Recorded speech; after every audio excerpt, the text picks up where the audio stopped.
are expected to provide training to all of our staff at PEPPS. This is the training that is expected. Our world has changed completely, and so will our school. Our first principle is do no harm. We are going to make sure that we deal with everything, considering people's human dignity, and we are going to show care and concern. We are also going to make sure that we continue to provide an excellent education, but it is going to be much more flexible than it was before, because we do need to protect our pupils and our staff. We know that we can't just stay in our homes for months on end or years on end. We're going to have to come up with a way of carrying on with daily life with COVID-19. Unfortunately, we were asked, are there any guarantees of safety? And the answer is no. We can only do the very best that we can and have the right procedures and protocols in place. So what is COVID-19? For anyone who has missed this, it is a global pandemic, and it has been declared by the World Health Organization, and it is spreading around the world and South Africa at a rapid rate. There are a number of things that put people at risk, but children seem to be least at risk, which is one of the reasons the country has decided to reopen schools. That said, children can carry the virus to the elderly and ill at home, and that is why we need to try and make sure that no child gets the virus. It turns out that most people who do get COVID-19s have symptoms that recover fairly well. Some have very few symptoms at all or mild symptoms. Unfortunately, 1 to 2% of people die, and that is where it becomes a problem. The people who are most at risk are the elderly and those with comorbidities, such as high blood pressure or heart disease, chronic respiratory diseases such as asthma, anyone struggling with cancer or cancer treatment, endocrine diseases such as diabetes. Any staff member who has a comorbidity concern must report these to Kutsi at Human Resources. It will be dealt with confidentially, but we do need to see who needs extra protection. If a child has a comorbidity, their parents are obliged to report it to the school, and each campus will keep a list. How can one get the virus? It occurs via respiratory droplets. In other words, it comes out of, in essence, our spit. These come from your mouth when you're talking or if you're singing, and even if you are within about 1 meter of a person, you can breathe in some of their droplets. They spread most when a person coughs or sneezes. Droplets of infected fluid fall on nearby surfaces, for example, tables and counters in shops, seats in taxis and cars, school bag handles, which are a concern, and door handles. Door handles and light switches are also a concern. If you then touch any of these surfaces and they've got droplets on them, then the droplets might land up on your hands, and then it spreads to the mouth and the nose when you touch your face. You cannot become infected through your skin, so we do not need to worry about touching. We need to make sure, though, that we keep our hands clean and we don't touch our faces and our nose and our eyes and our mouth.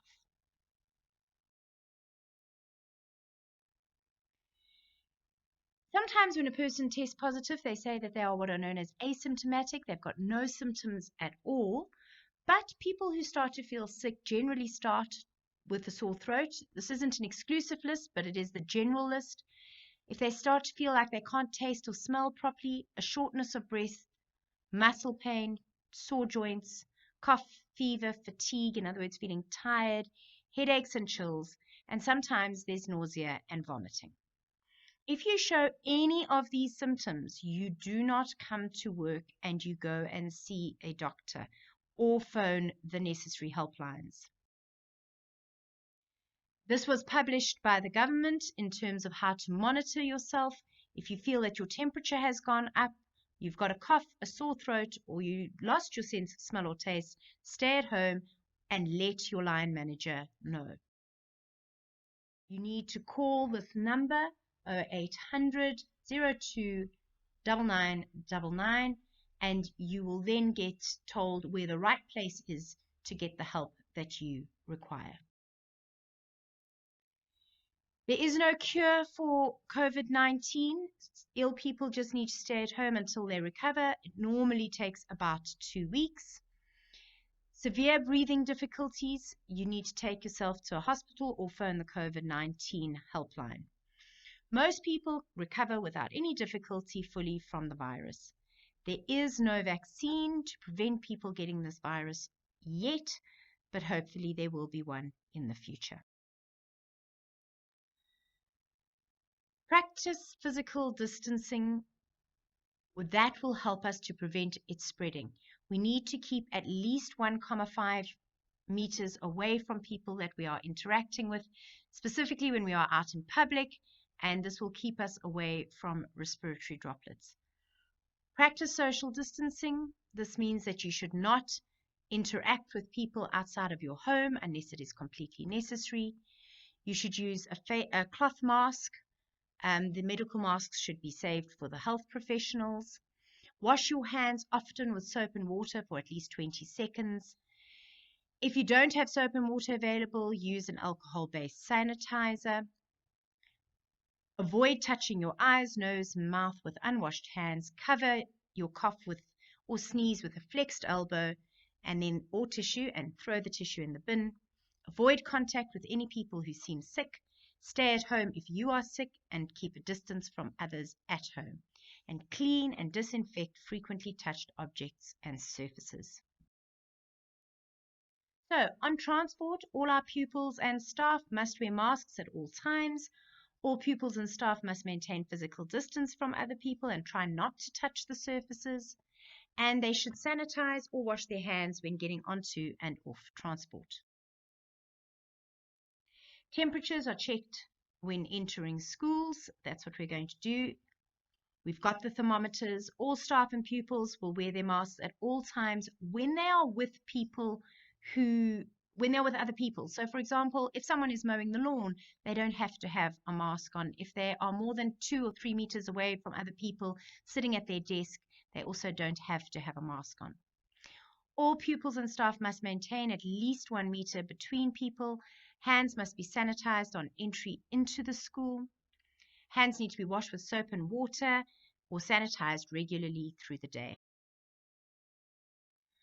In terms of cleaning, what are we going to do before the pupils return? All of our surfaces will be cleared of any clutter. We need to put everything into storerooms, put it away so that it can't be touched by people before the 26th of May. All staff will assist with this. The classrooms, offices, and public spaces will be cleaned by the cleaning team before pupils return to school. Playgrounds will be cleared and cleaned by the ground teams. When the pupils come back, the cleaning teams will clean the classrooms used by the pupils daily. We are going to try and restrict how many classrooms are being used. Teachers will move, not pupils. Cleaning teams will clean the bathrooms used by pupils regularly throughout the day. Taps and the flushing handles must be wiped. Surfaces will be wiped with a cleaning agent when pupils move from class to class and at the end of each day. Playground equipment will be wiped down daily with a cleaning agent. Office surfaces will be wiped down daily. Vehicles, including our buses, will be wiped down after each trip. Things to think about. Sanitizers will need to be available at the entrance to the school building and the entrance to each classroom that is used. Office buildings will also have sanitizer available. No cloth towels will be used in bathrooms or at basins. Cleaning equipment and groundwork equipment handles must be cleaned with a cleaning agent after each use. Telephones, door handles, and light switches must be wiped down with a cleaning agent twice a day. No air conditioners or air blowing heaters may be used. Windows and doors should remain open to allow for airflow. Parents and visitors may not come to the school without an appointment. They will be discouraged. They have to then report to the office first. Office staff will wear cloth masks and have face shields to deal with any external people. Staff rooms will be closed for eating, tea and coffee. Socialization in the staff room will not be permitted. In other words, we need to bring our own things to eat and drink at work. Copying machines and other shared equipment has to be wiped down between users. What will we be offering? Our academic teaching and learning will be prioritized. Classes will be held inside well-spaced rooms or outside as well. Breaks, offering a chance for appropriate socialization with physical distancing, will be included. There'll be no extracurricular activities, no sport, no culture. No parent meetings or functions will take. We're going to put posters up all over the place to remind people what to do. Pupils will arrive at the building. They will queue 1 meter apart to be temperature scanned and sanitized. The assistants and the PE teaching staff will assist with these procedures. No pupils may enter the school without a mask. Pupils may chat while they are waiting for class, but at least 1 meter apart from one another. Bags must be left outside the classroom, well spaced. In other words, bags should not touch each other, and the pupils will be expected to wipe down their school bags. Lockers may not be used. They are a place where too many people touch. Doors and windows will be open for airflow, so pupils will have to dress warmly. Desks will all face the front of the room and be at least 1 meter apart. The teacher's desk also has to be at the back of the room, facing in the same direction as the pupils. Pupils will have to sanitize their hands on entering classrooms. Group work would need to be done outside. Pupils may not share stationery. They may not share food or drink. They all need to bring their own water bottles, their own lunches. This might be a bit different in the ECD where we serve some food, but they will have to bring a water bottle. During breaks, pupils must be outdoors. They must remain at least 1 meter apart from one another, and the assistants and PE teachers will monitor this. Pupils may not loiter on campus after classes. Transport must collect pupils promptly after the end of lessons. Mark Raby is the Health and Safety Coordinator for the campuses and therefore will be the COVID Compliance Officer who will oversee on each campus. Polokwane, Mokopane, Khaladwabe and Mankweng have each got a specific campus compliance officer as well. Any comorbidity issues go to the respective people on this list. And if you have a staff comorbidity issue, that needs to go to Kutsi. We're going to not have many staff meetings. In fact, if we can, we're going to avoid them altogether. Communication will take place in writing. Please check your emails daily, as we have been. Compliance officers on the campus will communicate with the ground and cleaning teams in person, and they will find large spaces so that people can be separated for those meetings. That is more or less all we have. We hope that we will be able to positively, safely, and constructively teach our pupils going forward.